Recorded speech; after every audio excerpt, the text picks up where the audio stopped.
Nous ferons tout ce qui est nécessaire, aussi longtemps qu'il le faudra, pour que la Russie ne puisse gagner cette guerre. Soit on est pro-Macron, soit on est accusé d'être pro-Poutine. Sciences Po peut pas devenir un bunker islamo-gauchiste. Ndjaja, ndjaja.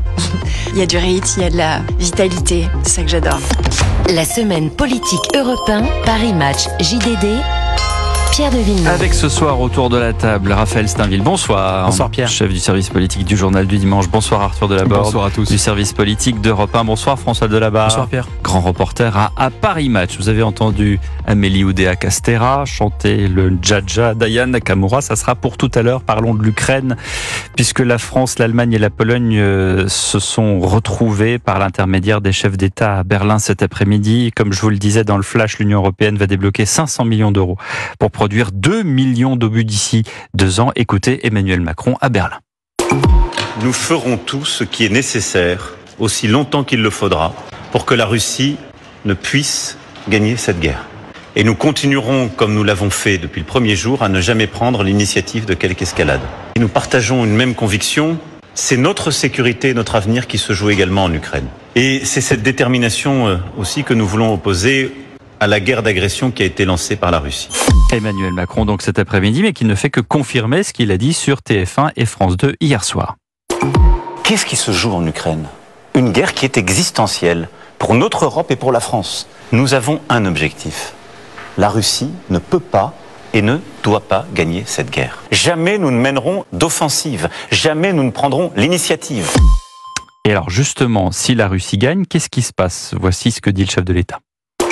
Si la Russie venait à gagner, la vie des Français changerait. Nous n'aurons plus de sécurité en Europe. Qui peut penser une seule seconde que le président Poutine, qui n'a respecté aucune de ses limites et aucun de ses engagements, s'arrêterait là? La sécurité de l'Europe et la sécurité des Français se jouent là-bas. Si la Russie gagne cette guerre, la crédibilité de l'Europe sera réduite à zéro. La sécurité des Européens, quelle serait-il? Est-ce que vous pensez que les Polonais, les Lituaniens, les Estoniens, les Lettons, les Roumains, les Bulgares pourraient une seconde rester en paix? Et je ne parle même pas de la Moldavie, qui certes n'est pas dans l'Union européenne aujourd'hui, mais qui à la seconde serait menacée. Aujourd'hui, il faut avoir, pour reprendre une vieille formule de Churchill, le nerf de la paix. Voilà ce que dit Emmanuel Macron. Alors on va voir, et on voit déjà qu'il y a une certaine gradation, parce que on commence à y voir un petit peu plus clair sur la volonté ou pas d'intervenir, ou en tout cas d'être présent sur cette situation ukrainienne. Alors je vais vous demander à chacun de vous ce que vous en pensez, mais je pense qu'il y a deux thèses. Il y a ceux qui disent qu'il a raison car la Russie est expansionniste et nous avons à craindre d'une éventuelle attaque, ou en tout cas une menace ici même en France. Et puis il y a ceux qui disent, comme j'entendais encore Eugénie Bastier ce matin sur Europe 1 dans la matinale, qui disait: je comprends que les Polonais et les Baltes soient terrifiés car ils sont frontaliers, mais ça n'est pas le problème des Français, en tout cas c'est pas une menace directe. Est-ce que il y a une de ces deux thèses qui tient la route, ou en tout cas celle du président de la République, Raphaël Steinville? On a raison de se poser des questions comme a pu le faire Eugénie Bastier ce matin. Est-ce qu'on peut songer un instant que Poutine s'en prenne à un pays de l'OTAN? Je veux bien que aujourd'hui la Russie face à l'Ukraine puisse montrer ses muscles et imposer une guerre d'usure, d'attrition terrible d'ailleurs pour les deux camps, mais s'en prendre à un pays de l'OTAN comme le semblerait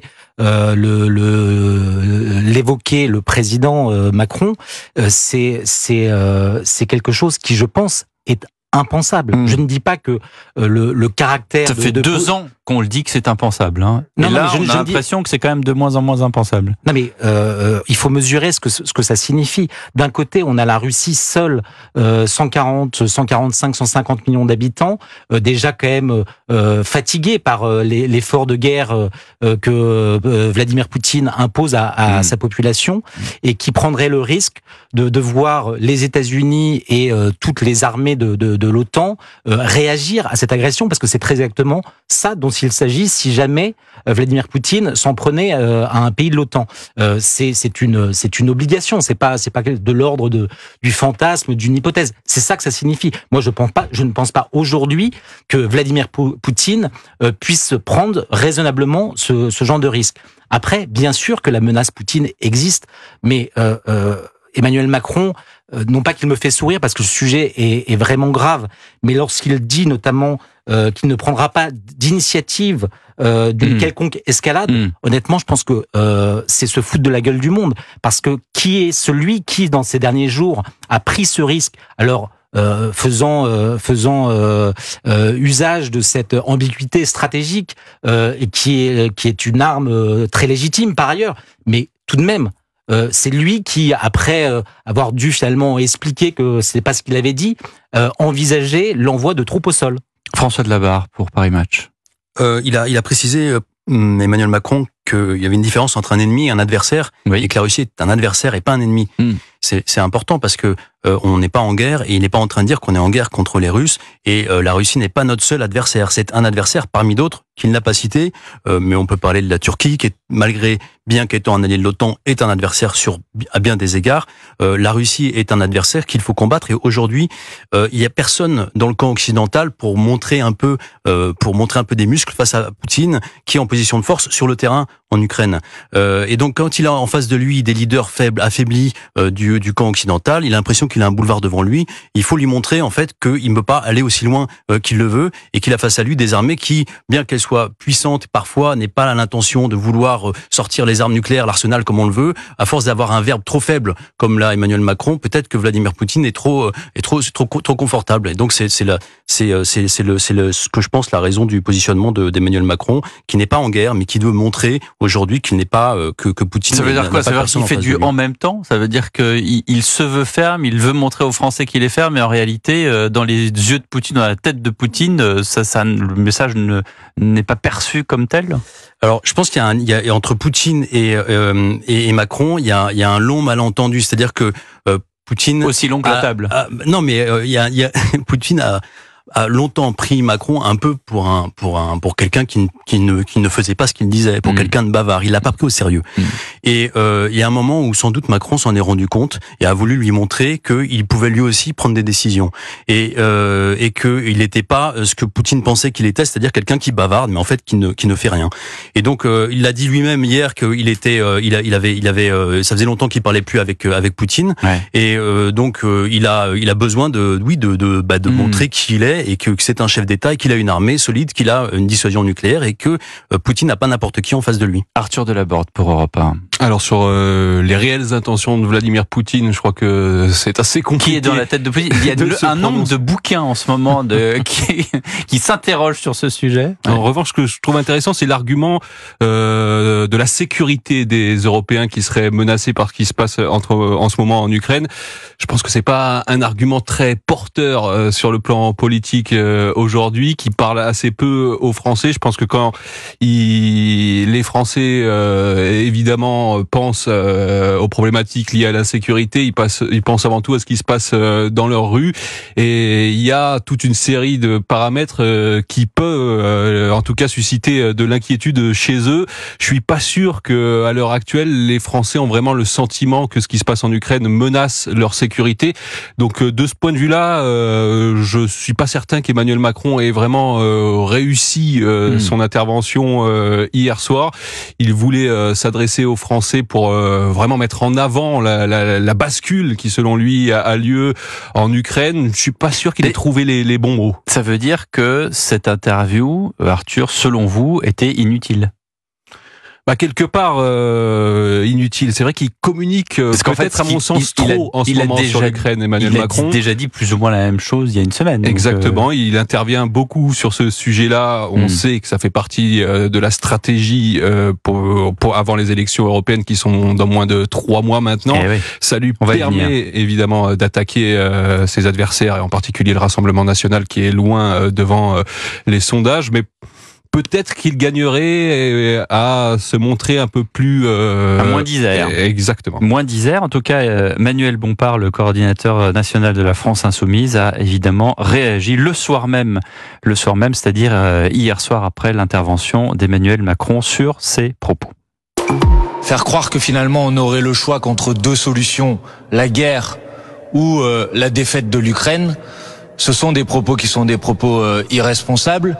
parce qu'il existe en vérité d'autres voies possibles, et notamment la voie de la diplomatie, la voie de la négociation. Je trouve que le président de la République ce soir, d'abord a confirmé le fait qu'il n'excluait pas l'hypothèse de l'envoi de troupes françaises en Ukraine, et par là même, en quelque sorte, il a désavoué l'ensemble de ceux, les ministres, les parlementaires macronistes, qui avaient dit non, vous avez mal compris ce qu'a dit le président. Oui, mal compris ce qu'a dit le président, notamment le ministre Lecornu, qui avait dit qu'on aurait des démineurs, mais qu'on n'aurait pas forcément de troupes au sol assaillantes. Manuel Bompard, qui, je le signale, sera l'invité du grand rendez-vous CNews Europe 1 Les Échos ce dimanche à 10h, et bien sûr, on en parlera. Quand il dit la diplomatie, c'est ce que disait un peu Vincent Hervouet d'ailleurs ce matin sur Europe 1, la diplomatie, quand la guerre n'est pas entamée, ou quand elle n'est pas finie, ou quand elle n'est pas résolue, il y a encore un effort de diplomatie. C'est un peu ce que dit Manuel Bompard. Est-ce qu'on peut encore croire à la diplomatie dans ce sujet ? Est-ce qu'on peut seulement évoquer la paix? C'est-à-dire que aujourd'hui, c'est la grande absente depuis des mois. On continue, à raison probablement, d'envisager la défaite de Poutine, mais à quel prix? Ce sont des centaines de milliers d'hommes de part et d'autre qui sont déjà morts. Et plus la guerre dure, plus ce sont encore des sacrifices coûteux, et pour l'Ukraine et pour la Russie. Moi, j'ai du mal à imaginer qu'on s'interdise un seul instant à imaginer qu'il y ait une issue. Je sais que c'est compliqué dans le contexte, que notre désir de voir la défaite de Poutine est absolu, et pourtant il y a aussi cette réalité, c'est que aujourd'hui, quand vous entendez Emmanuel Macron promettre qu'on aura d'ici 2 ans fabriqué des centaines de milliers d'obus, mais c'est trop tard. C'est-à-dire que c'est déjà se projeter dans un conflit qui va durer et qui va faire encore. On peut pas leur fournir, on peut pas leur fournir parce qu'on les a pas. Non mais c'est bien le sujet, c'est que on fait semblant de vouloir faire la guerre, on ne peut pas la faire véritablement, sauf à envisager justement l'arme atomique. Mais sinon pour le reste, nous n'avons pas les munitions. On est à l'os, et si on a un conflit majeur demain en France, on tient plus ou moins une semaine. C'est ce qu'on dit dans les états-majors. Face à un pays qui aujourd'hui, en tout cas la Russie, est déjà passé en économie de guerre, et donc une grande partie de l'industrie est orientée vers cet effort. François Delabarre, un petit mot là-dessus? Non, la voie diplomatique, les négociations, en fait, là aussi, Macron en a parlé hier, depuis 2014, ils ont essayé, en réalité. Ouais. Donc c'est pas depuis 2 ans, ça fait 10 ans qu'on essaye. C'est vrai. Et la question de savoir si on baisse la garde, est-ce que ça va calmer les ardeurs de Vladimir Poutine, on n'en est pas sûr.